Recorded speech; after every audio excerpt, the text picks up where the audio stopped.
Okay, so a very good evening, all of you. Let me give Good you a evening, sir. brief introduction about myself. देखिए, मेरा नाम अनुरोध अंकित है जी sir.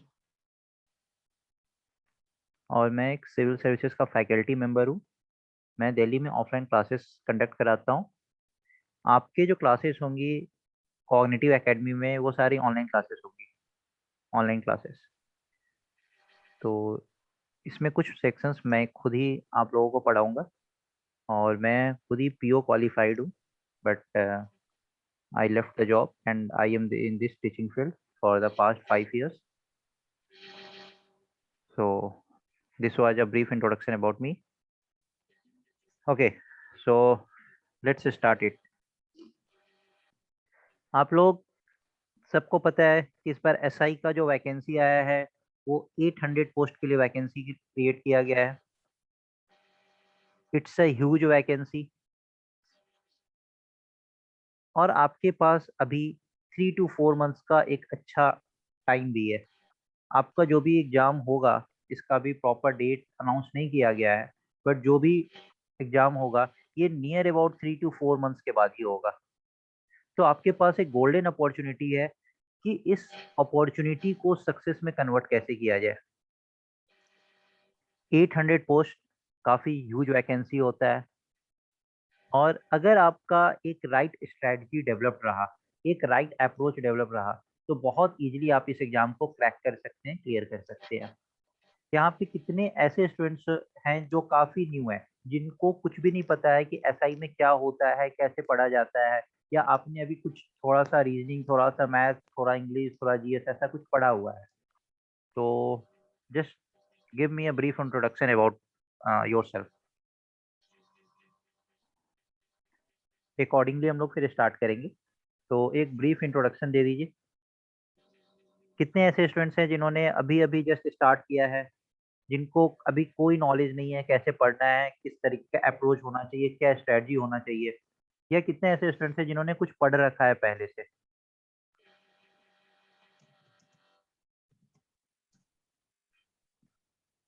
Yes, you can just unmute your mic and you can tell me. There is no issue.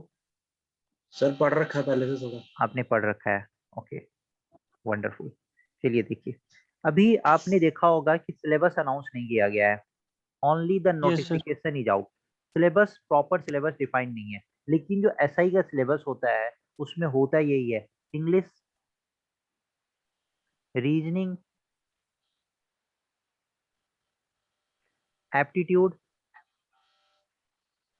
that is quantitative aptitude and GS, including general awareness, that is your current affairs part. GS, general awareness, that is your current affairs part.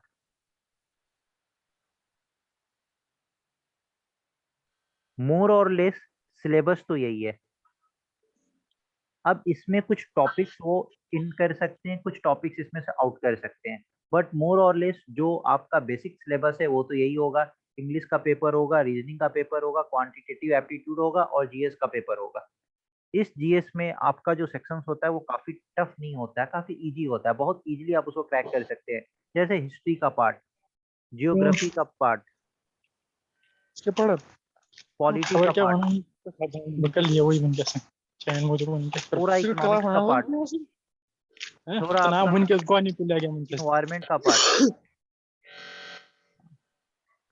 थोड़ी देर बात को समझ लीजिए, फिर हम लोग आपस में डिस्कस भी करेंगे। थोड़ी देर सर शांति इसमें बनाए रखें। Yes, tell me. सर इसमें होल या सब पार्ट आएंगे? हाँ, हम लोग इसमें सब कुछ पढ़ाएंगे, आपको कुछ भी मिस नहीं करेंगे। यस नहीं सर। सर, जैसे सर हिस्ट्री, जियोग्राफी, पॉलिटी है ना सर, इसमें होल आएगा, होल हिस्ट्री पढ़ना पड़ेगा, जियोग्राफी वगैरह, या कुछ पार्ट नहीं, आएंगे? बहुत होल, इसमें इतना ह्यूज सिलेबस नहीं गिवन होता है कि हमें हर कुछ पढ़ना होता है, लेकिन हाँ, हर के बारे में हमें डीप नॉलेज नहीं, लेकिन बेसिक नॉलेज पता होना चाहिए। हर टॉपिक के बारे में हमें पता होना चाहिए। जैसे अगर हम हिस्ट्री का बात करें तो हिस्ट्री में जो भी हमारा मॉडर्न में जो भी हमारा टॉपिक है ना, फ्रॉम प्लासी टू पार्टीशन, उसमें जो भी पार्ट्स है उस पार्ट के बारे में हमें पता होना चाहिए, लेकिन अब उसमें बहुत डिटेल में आपसे नहीं पूछा जाएगा। In the same way geography में जो हमारा फिजिकल ज्योग्राफी का पार्ट है, अब इसमें ह्यूमन ज्योग्राफी हमें नहीं पढ़ना है। जो हमारा फिजिकल ज्योग्राफी का पार्ट है उसमें हमें बस बेसिक्स नॉलेज पता होना चाहिए कि ये इसका डेफिनेशन क्या होता है, इससे रिलेटेड कोई टर्मिनोलॉजी है तो वो क्या होता है। In the same way polity में लेट्स से सुप्रीम कोर्ट, तो सुप्रीम कोर्ट से रिलेटेड आपको बहुत डिटेल्ड एनालिसिस नहीं करना है।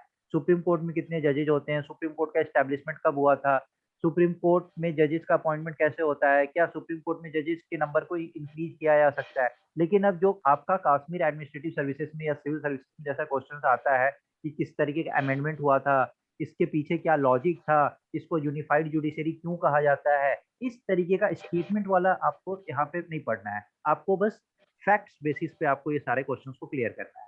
In the same way economics, अब इकोनॉमिक्स में भी आपको बस ये पता होना चाहिए कि हाँ मॉनेटरी पॉलिसी क्या होता है। अब ये आपको नहीं पता होगा कि मॉनेटरी पॉलिसी से हम इन्फ्लेशन को कैसे कंट्रोल करते हैं, इन्फ्लेशन से हमारा इकोनॉमिक ग्रोथ कैसे इफेक्ट होता है, बहुत ज्यादा इन्फ्लेशन हो तब कैसे इफेक्ट होता है, बहुत ज्यादा डिफ्लेशन हो तब कैसे इफेक्ट होता है, थोड़ा इन्फ्लेशन हमारी इकोनॉमी के लिए अच्छा होता है। तो इतना डिटेल में आपको नहीं पढ़ना है, आपको सिर्फ ये पढ़ना है इन्फ्लेशन क्या होता है, मॉनेटरी पॉलिसी क्या होता है, उसमें बहुत सारे टूल्स होते हैं, उस टूल्स का यूज करके आरबीआई कैसे हमारे मार्केट सिस्टम को कंट्रोल करता है। तो बहुत छोटा छोटा सा पार्ट हमें कवर करना है, बहुत डीप में हमें इस सब चीज को कवर नहीं करता। हाँ अगर सिलेबस हमारा आता है और सिलेबस में उतना डीप मेंशन्ड होगा एक एक टॉपिक को, क्योंकि फिर हम लोग जब सिलेबस आएगा तो हम लोग उस टॉपिक का एनालिसिस करेंगे। अगर डीप में वो सारे टॉपिक्स दिए होंगे तब तो हम फिर डीप में उतना कवर करेंगे, और अगर डीप में हमारा टॉपिक नहीं दिया होगा तो फिर हम बस एक फैक्ट्स के बेसिस पे हम चीजों को कवर करते हुए चले जाएंगे। तो इतना डिटेल ये तो सिलेबस के बाद ही हमें पता चलेगा।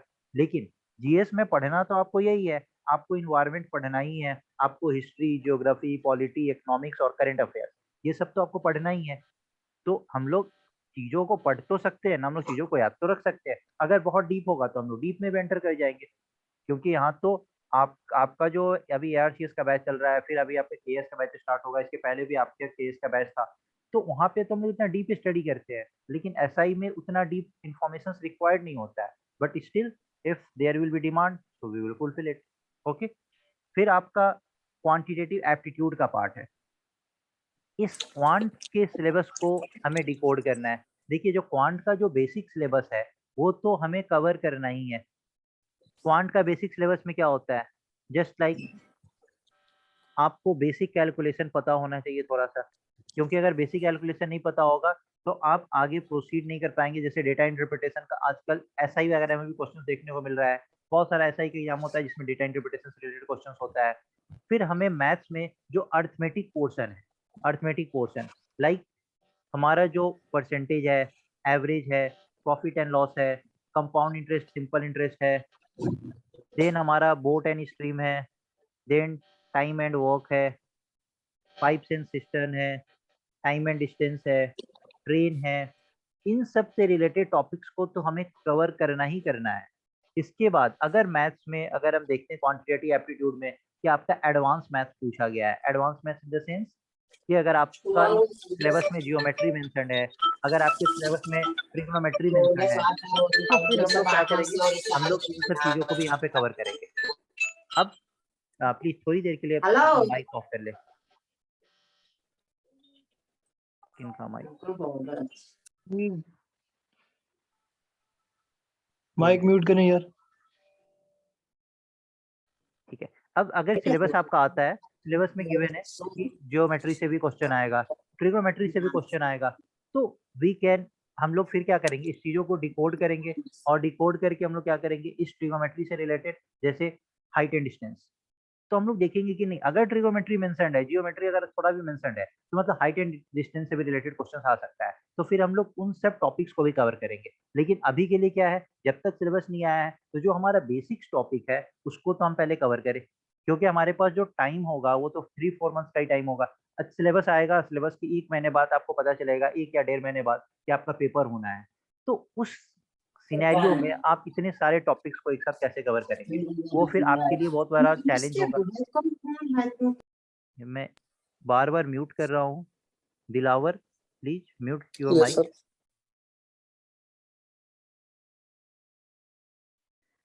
फिर हम लोग का रीजनिंग का जो टॉपिक होगा, रीजनिंग में जैसे रीजनिंग में आपको डायरेक्शन वाला क्वेश्चन पूछा ही जाता है, ब्लड रिलेशन से क्वेश्चन होता ही होता है, सिलॉग से क्वेश्चन होता ही होता है, कोडिंग डिकोडिंग से हमारा क्वेश्चन होता ही होता है। तो इन सब जो हमारा बेसिक्स टॉपिक सब है, इन सब टॉपिक्स को हम लोग यहाँ पे कवर करेंगे।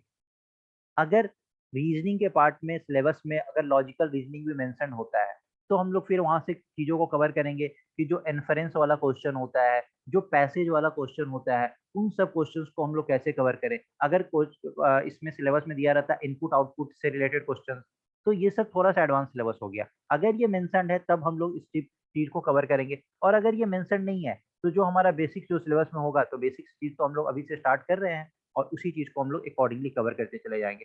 इन द सेम वे अगर मैं इंग्लिश का बात करूँ, तो इंग्लिश में भी आपका इसी तरीके का पैसेज बेस्ड क्वेश्चन, कुछ ग्रामर से रिलेटेड क्वेश्चन, थोड़ा सा एंटोनिम, थोड़ा सिनोनिम, इस तरीके का जो क्वेश्चन होता है, थोड़ा कॉमन एरर वाला क्वेश्चन, तो वो सब हम लोग कवर करेंगे। अब अगर सिलेबस में कंप्यूटर ऐड किया जाता है, तो हम लोग कंप्यूटर से रिलेटेड पार्ट को कवर करेंगे। अगर आपके जीएस में थोड़ा सा साइंस पे ज्यादा फोकस किया जाएगा, अगर साइंस पे ज्यादा फोकस नहीं रहेगा, तो हम लोग साइंस का कुछ पार्ट कवर करेंगे। लेकिन अगर साइंस पे ज्यादा फोकस किया जाता है, तो फिर हम लोग उस सारे टॉपिक्स को पिक करेंगे जहाँ पे साइंस पे मेंशन है। तो जीएस में देख रहे हैं कि अभी भी हम लोग साइंस पे, इन्वायरमेंट पे, हिस्ट्री पे, जियोग्राफी पे, पॉलिटी पे, इकोनॉमिक्स पे, इन सब चीजों और करंट अफेयर्स, इतने पे तो अभी विदाउट बिना सिलेबस मेंशन किए गए पे हम लोग इन सब चीजों पे स्टार्ट करेंगे कि जो हमारा बेसिक्स पार्ट है उसको तो हम लोग कवर कर लें। क्वांट में मैंने आपको बताया कि जो हमारा अर्थमेटिक का पार्ट है, जो हमारा बेसिक कैलकुलेशन का पार्ट है, जहाँ से हमारा पूरा अर्थमेटिक डिपेंडेंट होता है, उन सब चीजों को हम पहले कवर करें। रीजनिंग में भी जो हमारा बेसिक्स पार्ट है हम उसको कवर करें, और इंग्लिश में भी हम वही कवर करें जो अभी तक का जो एक एसआई बार का सिलेबस बोलूं का पैटर्न है, उस बेसिस पे हम लोग इन सब चीजों को कवर एक करें। बार बोलूं तो ये तो हमारा सिलेबस से रिलेटेड मैटर था। ये हमारा सिलेबस से रिलेटेड मैटर था। सिलेबस से रिलेटेड मैटर में आपको कोई डाउट है? सर पूछिए, क्या डाउट है? नो सर, फिलहाल तो सर बस आया ही नहीं है। इतना काफी है सर। इतना काफी है, क्योंकि ये जो हमारा है सिलेबस, ये प्रीवियस ट्रेंड पे बेस्ड है, ठीक है। जो हमारे यस प्रीवियस, सर तो सर अभी जब मैथ्स हमारा सिलेबस आएगा, यस बोलिए। मैथ्स बेसिक से पढ़ाया जाएगा सर। मैं आर्ट्स बिल्कुल, बैकग्राउंड। आपको मैथ्स ऐसा पढ़ाया जाएगा, चलिए मैं भी आपको थोड़ा सा मैथ्स का डेमो ही देता हूँ। मैथ्स आपको ऐसा पढ़ाया जाएगा, आपने कभी ऐसा मैथ सोचा भी नहीं होगा, बिल्कुल बेसिक से। आप आर्ट्स बैकग्राउंड से हो, आप कॉमर्स बैकग्राउंड से हो, आप इंजीनियरिंग बैकग्राउंड से हो, आप बायो से हो, आप किसी बैकग्राउंड से हो, मेरे क्लास में ये कोई मैटर ही नहीं होता है। आप किसी भी बैकग्राउंड से हो, कोई फर्क नहीं सर पड़ता आप है। कौन सा सब्जेक्ट पढ़ाओगे सर? मैं आपको मैथ्स, रीजनिंग और क्वांट पढ़ाऊंगा, रीजनिंग, क्वांट, और इकोनॉमिक्स मैं पढ़ाऊंगा। इकोनॉमिक्स के साथ साथ पॉलिटी का पार्ट मैं कवर करूंगा। Okay sir. किसी भी तरीके का कोई भी डाउट हो during the class, during the session, या जब आपने स्टार्ट कर लिया कोचिंग यहाँ पे फर्स्ट डे, टिल आपका जिस दिन सिलेक्शन, जिस दिन तक आपका सिलेक्शन नहीं हो जाता है, टिल टाइम आप हमारे साथ कनेक्टेड रहोगे। आपको कभी भी किसी भी तरीके का कोई भी डाउट आता है, ऐसा क्वेश्चन आ रहा है सर इसको किस तरीके से कवर करें, हमें रिवीजन करने में दिक्कत हो रहा है, आप प्रॉपर स्ट्रैटेजी बता दें कि हमें रिवीजन कैसे करना है, हमें कितने देर किस सब्जेक्ट्स को देना चाहिए, हमने अपना सिलेबस ओवर कर लिया, अब हम कहाँ से प्रैक्टिस करें। आपको इन सब चीज़ों से रिलेटेड कोई भी डाउट हो ड्यूरिंग द एंटायर प्रोसेस, आप डायरेक्टली मेरे से कनेक्ट हो सकते हो थ्रू व्हाट्सएप। डायरेक्टली कॉल आप लोग नहीं करना, बट व्हाट्सएप के थ्रू आप मेरे से टाइम जान सकते हो। When I am free I will revert you back, और उस टाइम पे आप मेरे से कॉल करके बात कर सकते हो। Okay sir. क्लास के बीच में आपको कोई भी डाउट हो, आप डायरेक्टली माइक अनम्यूट करके पूछ सकते हो, क्योंकि मैं क्लास के बीच में कभी ये नहीं बोलता हूँ। जिस समय मैं चीज़ों को समझा रहा हूँ, उस समय तक आपको क्या करना है, थोड़ी देर तक अपने माइक को ऑफ करना है। जैसे ही मैंने अपना जो एक्सप्लेनेशन पार्ट है उसको ओवर किया, उसके बाद आपको कोई भी डाउट हो, just unmute your mic and ask me. मेरे क्लास में किसी तरीके का कोई भी बैरियर नहीं होता है कि आपको क्वेश्चन ऐसे नहीं पूछना, वैसे नहीं पूछना है। और ये हमारे क्लास की बात नहीं, ये पूरे इंस्टीट्यूट में आपका जो भी क्लासेस चलेगा, वहाँ पे किसी भी तरीके का कोई बैरियर नहीं है। After the explanation part is over, you can directly ask your doubt. यहाँ पे डाउट हर तरीके से इंटरटेन किया जाता है। चलिए, सर क्लास की टाइमिंग क्या रहेगी? क्लास की टाइमिंग आपकी मॉर्निंग की रहेगी और इवनिंग की रहेगी। मॉर्निंग और इवनिंग। सर जो मॉर्निंग में पढ़ाया जाएगा वो रिपीट होगा इवनिंग में? नहीं नहीं नहीं नहीं, ऐसा कुछ नहीं होगा। आपको Yes. इसका रिकॉर्डेड सेशन प्रोवाइड किया जाएगा। जो भी क्लासेस लाइव क्लास होगा, लाइव क्लासेस के बाद इसका रिकॉर्डेड सेशन आपको हमारे ऐप पे प्रोवाइड किया जाएगा। Class duration 1 Yes. आवर का होगा। मॉर्निंग में जो Yes. आपकी टाइम रहेगी, Ravinder Singh please don't write anything on the screen. Please please Ravinder Singh कुछ नहीं लिखिए। मॉर्निंग का जो आपको टाइमिंग रहेगा वो 7 to 9 के बीच में हो सकता है। अब ये डिपेंड करता है कि 7 से 8 हो, 7:15 से 8:15 हो या 7:30 से 8:30 हो, वो अकॉर्डिंगली हम लोग टाइम को एडजस्ट कर लेंगे। और जो आपका इवनिंग का टाइम रहेगा वो आफ्टर 5:30 टिल 10 o'clock, इस बीच में कभी भी हमारा क्लासेस हो सकता है। तो हमारा क्लासेस जनरली मॉर्निंग और इवनिंग में ही चलता है। दिन में आपकी कोई क्लासेस नहीं होगी। So don't worry about that कि अगर आप कहीं पे वर्किंग हो या आप कहीं पे कॉलेज गोइंग हो या किसी भी तरीके से पार्ट टाइम आपका कोई जॉब है, तो आपका जॉब वहाँ से हैम्पर नहीं होगा। सो उसके साथ साथ आप पैरेलल अपने प्रिपरेशन को स्टार्ट कर सकते हैं। ये this is about the timing.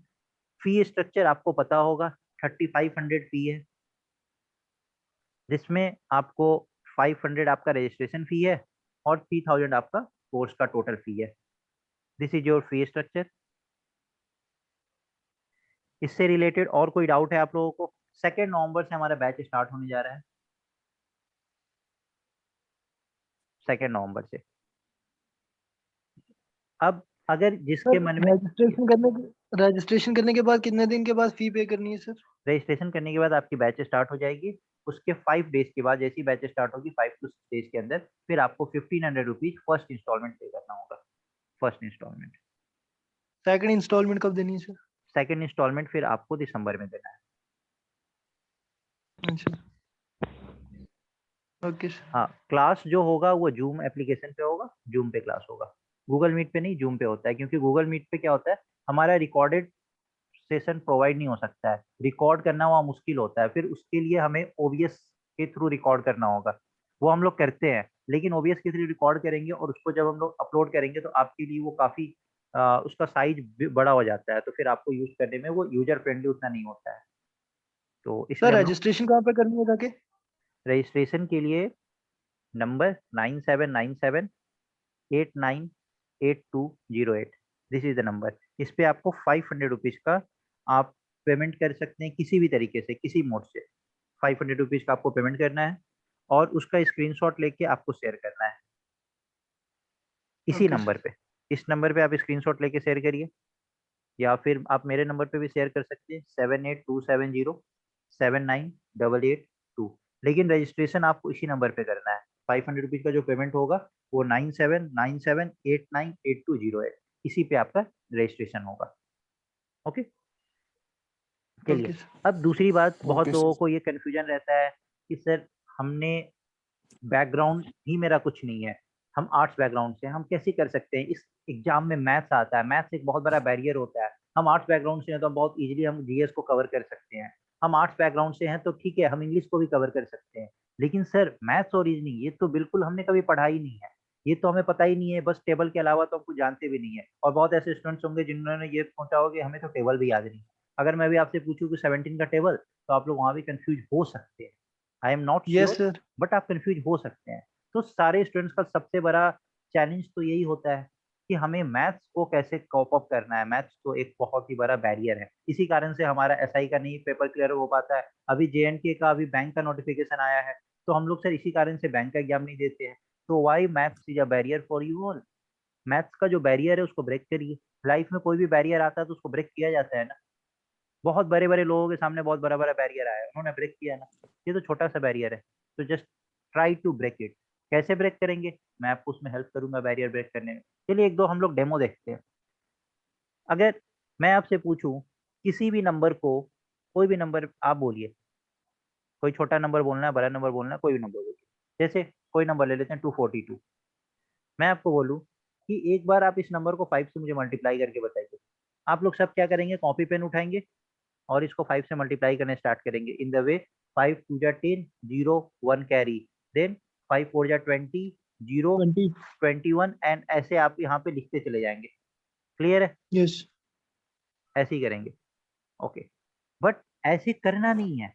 ऐसे क्यों करना है? बहुत ऐसा मेथड होता है, हम किसी भी नंबर को 5 से मल्टीप्लाई करते ही नहीं है, क्योंकि 5 आप आज तक 5 देखते थे और मैं बोलूंगा कि 5 को 5 देखना ही नहीं है। 5 को क्या देखना है? 10/2।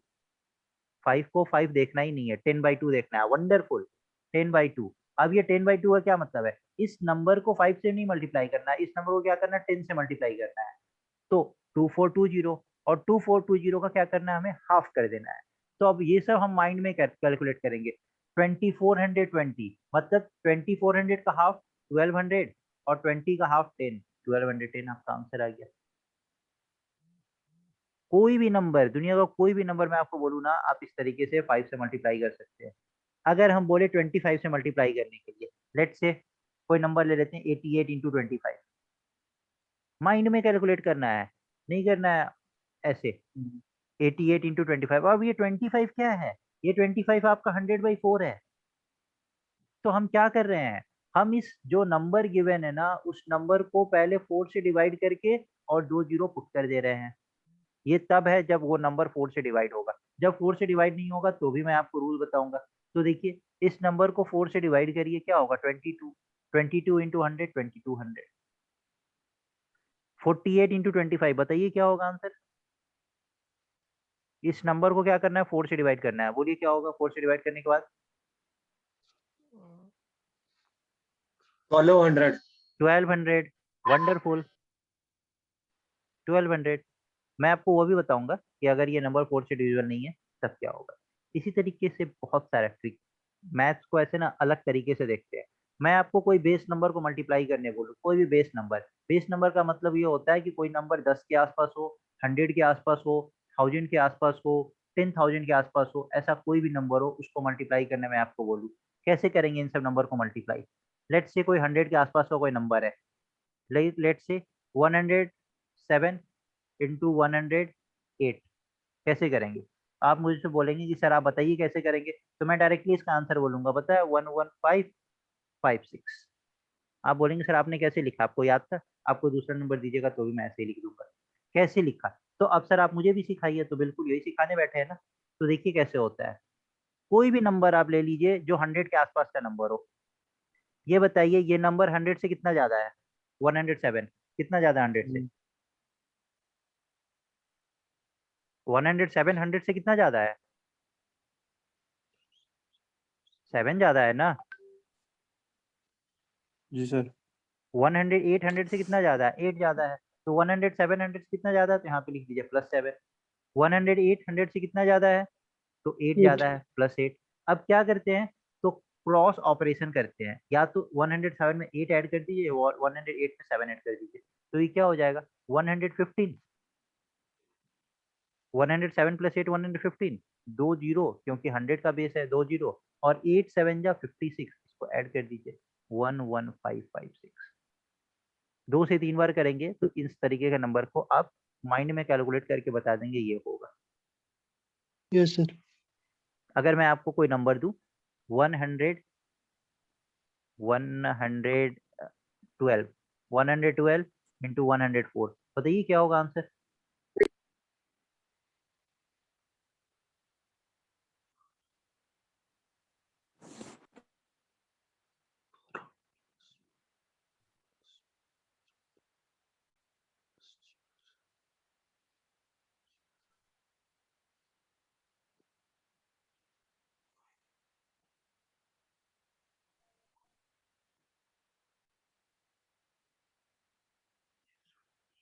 इतना टाइम क्यों लग रहा है? 112 100 से कितना ज्यादा है? 12। 104 100 से 12 कितना ज्यादा है? 4। तो क्रॉस में ऑपरेशन करना है। 112 में 4 ऐड करिए, 104 में 12 ऐड करिए, क्या होगा? 116। डबल जीरो, और 12 इंटू 4 48, तो 11648। 1648 यस किसी को डाउट? No sir no. चलिए, तो ये सब तो एक मैं डेमो बता रहा हूँ कि हम लोग कैसे कवर करेंगे। जैसे अब आप बोलेंगे सर क्यों 100 से दोनों नंबर ज्यादा क्यों लिए, दोनों कम लेके बताइए। चलिए 97 इंटू 98, अब तो आपको देख के लग रहा होगा कि ये कैसे करें, वो तो जीरो लग भी रहा था तो लग रहा था कि बहुत इजी होगा, ये उससे भी ज्यादा इजी है। ये 100 से कितना कम है? 103 3, यहाँ -3। जी सर 100 से कितना कम है? 2, 2 -2। अब क्या करते थे यहाँ पे 2 क्रॉस सर ऑपरेशन, तो यहाँ पे 97 में से 2 माइनस करना है या 98 में से 3 माइनस करना है, एक ही बात है। 97 से 2 माइनस करे क्या होगा? 95। डबल जीरो तो 95 करना ही करना है क्योंकि 95 100 का बेस है। और -3 इंटू -2 क्या होता है? -2 -6। नहीं, Yes, माइनस और माइनस, माइनस और माइनस को प्लस जब भी आप मल्टीप्लाई करिएगा तो ये प्लस हो जाता है। प्लस और प्लस प्लस को भी यस जब भी मल्टीप्लाई करिए तो ये प्लस हो जाता है। माइनस और प्लस प्लस को मल्टीप्लाई करिएगा तो माइनस होगा, प्लस और माइनस को मल्टीप्लाई करिएगा तो माइनस होगा। इसका मतलब क्या है कि जब सेम साइन रहता है तब वो प्लस हो जाता है मल्टीप्लिकेशन के समय में। तो दोनों तरफ माइनस है ना, तो प्लस हो जाएगा। तो ये हो जाएगा 6 का मतलब 06। आंसर क्या हो गया? 9506।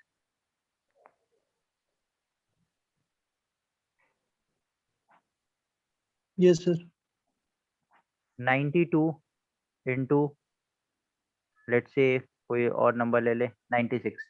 बताइए क्या होगा? 92 -8 ये 4 कितना कम है? 8 -8। 8 ये से कितना कम है? 4 -4। 4 अब 92 में से 4 या 96 में से 8 एक ही बात है। 92 में से 4 माइनस कर लिए तो क्या होगा? 88 100। और 8 4 जा 32। तो आंसर क्या हो गया? 8832।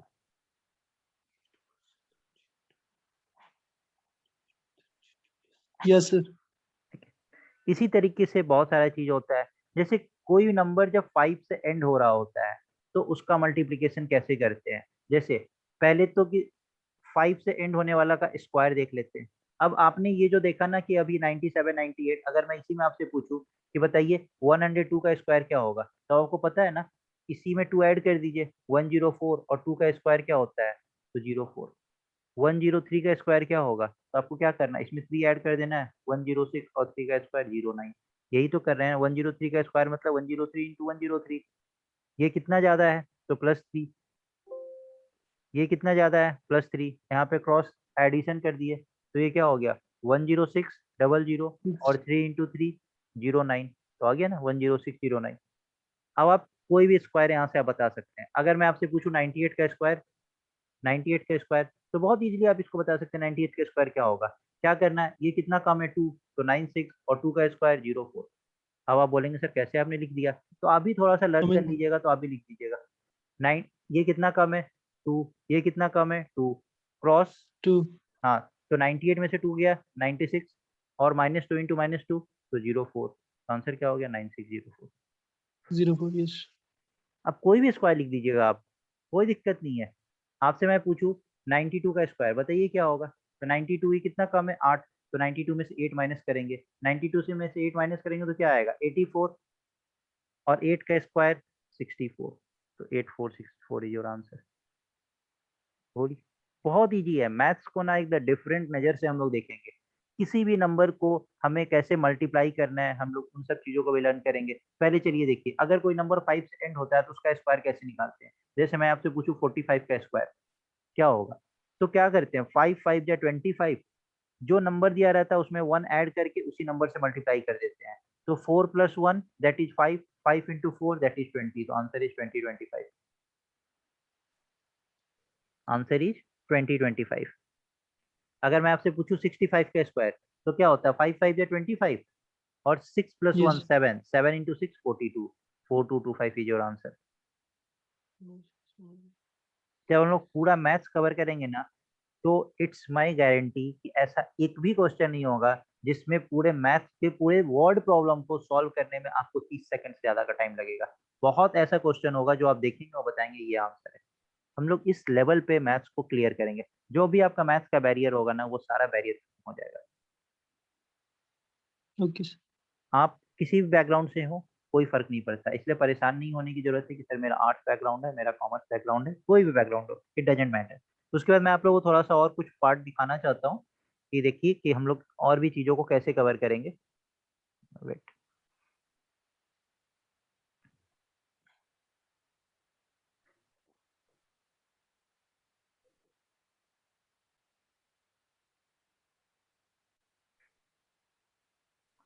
देखिए जैसे मैंने अभी आपको बताया ना कि पॉलिटी होगा, ठीक है। तो पॉलिटी का जैसे कुछ क्वेश्चंस वगैरह होता है ना, ये सब फैक्चुअल क्वेश्चंस होता है कि who was elected as the president of the constituent assembly on 9 December 1946, कब किस केस में फ्रीडम ऑफ स्पीच और एक्सप्रेशन कैन बी इम्पोज्ड, वो ग्राउंड नहीं होता है रीजनेबल रेस्ट्रिक्शंस का। ब्रिटिश क्राउन को ये हैंड ओवर कब मिला था गवर्नमेंट ऑफ इंडिया का, किस आर्टिकल में 15 और 16 में ऐसा कौन सा पार्ट है जो कि कॉमन है, कब कॉमनल इलेक्टोरेट पहली बार इंट्रोड्यूस हुआ था ब्रिटिश इंडिया में, प्रैक्टिसिंग अगर कोई अनटचेबिलिटी को प्रैक्टिस करता है तो वो किस तरीके का वायलेशन कर रहा है, वो कॉन्स्टिट्यूशनल राइट का वायलेशन कर रहा है कि अगर वो क्रिमिनल ऑफेंस है। तो इस इन सब चीजें तरीके का जो क्वेश्चन सब होता है ना कि कॉमनल अवार्ड को किसने इंट्रोड्यूस किया था पहली बार, आर्टिकल 21A में क्या क्या मेंशन है, तो छोटा छोटा पार्ट ऐसा नियरली हम लोग 3000 मोर MCQ सिर्फ और सिर्फ पॉलिटी में कवर करेंगे। इसी तरीके से ज्योग्राफी में कवर होगा, इसी तरीके से हिस्ट्री में चीजों को कवर किया जाएगा। जब आपका टॉपिक ओवर हो जाता है, टॉपिक ओवर होने के बाद ये सारे MCQ क्लास में आपको डिस्कस कराया जाएगा। देखिए देख रहे हैं, सर इसमें सिर्फ एमसीक्यू पढ़े जाएंगे या टॉपिक भी पहले discuss? Topic first topic, but topic over हो गया तो आप जज कैसे करेंगे कि आपको आपसे क्वेश्चंस बन रहा है कि नहीं बन रहा है? आपको कैसे पता चलेगा कि आपने जो पढ़ा है वो सही पढ़ा है, आपने जो जी पढ़ा जी उसका कॉन्सेप्ट क्लियर हो चुका है आपको? तो जब तक हम क्वेश्चंस नहीं बनाएंगे हमें पता कैसे चलेगा? क्योंकि हम होता क्या है कि हम टॉपिक पढ़ के डायरेक्टली एग्जाम में जाते हैं क्वेश्चंस बनाने के लिए। This is not the right procedure to prepare. जो चीज हमें एग्जाम में करना है वो तो एग्जाम में तो हमें सिलेक्शन लेके आना है ना, उससे पहले हमें प्रैक्टिस करना होता है, और प्रैक्टिस आप in the form of MCQ he cover करते हैं। जैसे करंट अफेयर्स का पार्ट होगा तो कंप्लीट करंट अफेयर्स आपको इस तरीके से प्रोवाइड किया जाएगा, आपको किसी अदर बुक्स की रिक्वायरमेंट नहीं होगी। एक एक वन लाइनर करंट अफेयर्स, और उससे रिलेटेड अगर आपको कुछ एडिशनल इंफॉर्मेशन चाहिए होगा, जैसे IGNCA ने अभी रिफर्बिश के लिए जनपद बिल्डिंग को शिफ्ट किया है, तो अब ये IGNCA कहाँ पे लोकेटेड है, परमानेंट कैंपस क्या है, तो Indira Gandhi national centre for arts है IGNCA का फुल फॉर्म।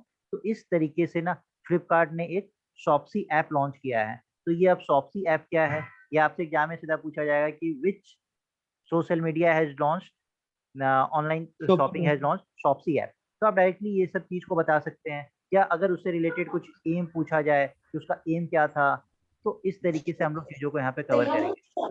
ठीक है, जैसे गवर्नमेंट ने अभी LIC के चेयरमैन का जो सुपर एन्युएशन था, रिटायरमेंट एज उसको बढ़ा दिया है, पहले 60 था उसे 62 कर दिया है। तो इस तरीके से जो क्वेश्चंस होता है ना, इसे हम लोग कंप्लीट कि पहला international flight air India express air India बना है जिसमें कि जितने भी क्रू मेंबर्स होंगे वो सब फुल्ली वैक्सीनेटेड होंगे। तो Air इस India फॉर्म में हम Express लोग flight is India's first international flight with fully vaccinated crew. Recently, the Air Indian Express has operated India's first international flight yes with yes fully got it COVID-19 vaccinated to Dubai. तो मुझे ये got it। तो इस तरीके से हम लोग चीजों को यहाँ पे कवर करेंगे। ठीक है, आपको आप बोलेंगे कि सर नोट्स वगैरह भी प्रोवाइड किया जाएगा, तो कंप्लीट नोट्स आपको प्रोवाइड किया जाएगा। जैसे मैं आपको कुछ नोट्स आपको जैसे पॉलिटी का दिखाता हूँ, जैसे सुप्रीम कोर्ट हमने स्टार्ट किया, तो अभी मैंने आपको क्वेश्चन दिखाया ना कि किस तरीके से क्वेश्चन कवर कराया जाएगा। इसी तरीके से देखिए सुप्रीम कोर्ट स्टार्ट किया, तो supreme court highest judicial court है, फाइनल कोर्ट ऑफ अपील होता है। इससे रिलेटेड कुछ क्विज Yes, sir. फैक्ट है कि सुप्रीम कोर्ट एडॉप्ट कहाँ से किया गया था। सुप्रीम कोर्ट में दोनों तरीके का लॉ इन्फोर्स होता है, सेंट्रल लॉ और स्टेट लॉ। सुप्रीम कोर्ट का एस्टेब्लिशमेंट कब हुआ था, किसको रिप्लेस करके सुप्रीम कोर्ट बना था। फेडरल कोर्ट ऑफ इंडिया जो कि 1935 था उसको रिप्लेस करके सुप्रीम कोर्ट हमारा बना। तो इस तरीके का जो भी मैटर होता है ना, वो सब पहले हम लोग सीट ऑफ सुप्रीम कोर्ट की, सुप्रीम कोर्ट की सिटिंग्स कहाँ कहाँ पे हो सकती है, क्या सिर्फ दिल्ली में होती है और भी कहीं पे हो सकता है, कौन कौन से कॉन्स्टिट्यूशन में सुप्रीम कोर्ट के बारे में मेंशन है, तो जो भी आर्टिकल 124 से 147 तक जो भी आर्टिकल्स है वो सब यहाँ पे मेंशन है। सुप्रीम कोर्ट सर का बीच में कॉम्पोजिशन हमारा सिलेबस जो है वो स्किप तो नहीं होगा सर? क्या होगा, स्पीड स्किप मतलब कहीं छूटेगा तो नहीं कुछ बीच भी में सर? नहीं, not a single part will be skipped. ऐसा कोई पार्ट नहीं होगा जो स्किप होगा। अगर आप लोगों को ऐसा लगता है, you can take the feedback from all the students जो हमारे यहाँ ARCS का बैच किए हैं, जो हमारे यहाँ इसके पहले FAA का बैच किए, आप लोग उनसे पूरा फीडबैक ले सकते हैं। जितना उनको प्रॉमिस किया गया था ना, उससे डबल उनको प्रोवाइड किया गया है। सर क्लासेस की टाइमिंग क्या होगी? क्लासेस की टाइमिंग मॉर्निंग और इवनिंग की टाइमिंग होगी आपकी। Sir ji, sir. I mean मतलब अगर आपके पास 14 स्टूडेंट ही हैं तो अगर देन आपको लगे कि मेरे लिए सफिशिएंट नहीं है तो फिर आप क्लास छोड़, नहीं, ऐसा कुछ तो नहीं होगा वंस सर? अगर हमने क्लास स्टार्ट कर दिया, हमारे पास सिर्फ 2 ही स्टूडेंट क्यों ना हो, हमने क्लास स्टार्ट किया का मतलब हमारे लिए आप फिर उतने इक्वली इम्पोर्टेंट है जब हमारे यहाँ 100 स्टूडेंट्स हो, हमारे यहाँ 200 स्टूडेंट्स हो। Yes sir. ठीक है? आप सिंगल स्टूडेंट भी होंगे, अगर हमने बैच स्टार्ट कर दिया तो फर्स्ट डे से, तो उसके बाद से आप अगर सिंगल स्टूडेंट भी होते हैं तो आपको वो सब कुछ फुलफिल कराया जाएगा जो हमने यहाँ पर प्रॉमिस किया है। बीच में स्किप करना, चीज़ों से हट जाना, इस तरीके का चीज़ में हम लोग कभी डील नहीं करते हैं। तो ओके, इसके थैंक लिए यू आप सर। लोग बिल्कुल निश्चिंत रहिए। करंट अफेयर्स से रिलेटेड हमने आपको करंट अफेयर्स पढ़ाया, अब करंट अफेयर्स पढ़ तो लिया, क्वेश्चंस भी तो बनाना है ना। तो हर मंथ जी, का सर। नियरली 100 टू 200 एमसीक्यू हर मंथ के करंट अफेयर्स का मैं यहाँ पे प्रोवाइड करता हूँ, और ये क्लास मैं खुद ही लेता हूँ क्योंकि मैं सिविल ठीक सर्विसेज है। का बैच लेता हूँ। यहाँ पे आप देख रहे हैं किसी तरीके का एक-एक क्वेश्चन आपको, पूरा का पूरा क्वेश्चंस आपको पढ़ाया जाता है कि डिपार्टमेंट ऑफ इकोनॉमिक अफेयर्स में अभी किसने चार्ज लिया है। तो इस तरीके से एक-एक क्वेश्चन आपको कवर कराया जाएगा क्लास में, एंटायर थिंग। ये सब आपको कुछ होमवर्क में दिया जाएगा, कुछ क्लास में आपका कवर कराया जाता है। तो दिस इज़ ऑल जो हम लोग आपको प्रोवाइड करते हैं। Is there any more query? आप लोग अपनी कोई क्वेरी को क्लियर करना चाहते हैं? सर सर नोट्स वगैरह and then sir syllabus PDF. Complete होने में कितना टारगेट होगा 3 to 4 months, time? 3 to 4 months. Sir ji ये सर। जो अपना पीडीएफ वगैरह देन ये सब कुछ व्हाट्सएप ग्रुप में आएंगे सर? यस, ये सब कुछ आपको व्हाट्सएप ग्रुप में आएँगे और ये सब एक आपको दिन की कितनी क्लासेस लगेंगी? ऐप पे डाउनलोड, आप वहाँ से ऐप पे ये सब अपलोड हो जाएगा, आप वहाँ से डाउनलोड कर सकते हैं। कौन सी ऐप सर? जी आप जब ज्वाइन करेंगे तो आपको पता चलेगा कि ये कॉग्निटिव एकेडमी का अपना ऐप है, तो वहाँ पे आप प्ले स्टोर से उसको कोऑर्डिनेट। डाउनलोड कर सकते हैं। जी सर। ठीक है? सर जी, एक थैंक दिन यू में कितनी क्लासेस लगेंगी सर? कितने टाइम, कितने मिनट्स का बैच होगा? इनिशियली एक दिन में 1 या 2 क्लास लगेगा। फिर जी सर। अगर एग्ज़ाम का सिलेबस बहुत ह्यूज आता है, तो हम लोग इस क्लास को एक्सटेंड कर सकते हैं, 3 क्लास कर सकते हैं। अगर एक्सटेंड नहीं अगर जो नॉर्मल सिलेबस है वही रहा, तो फिर हम लोग इसी को कंटिन्यू करेंगे। सर हमारी मतलब क्लासेस सिर्फ दो, एक सुबह 1 घंटा होगी और देन एक शाम एक को। शाम को 1 घंटा, यस। सर वो ठीक रहेगा, 2 घंटा ठीक रहेगा दिन हाँ, में। सर जी सर, उसमें वैसे क्योंकि आपके पास टाइम उसमें भी तो होना क्लास चाहिए ना कौन सी पढ़ने के होगी लिए, सर? रिवीजन करने के हाँ लिए। टाइम तो अभी बचा है सर, अभी बचा है टाइम। टाइम बचा है। और देखिए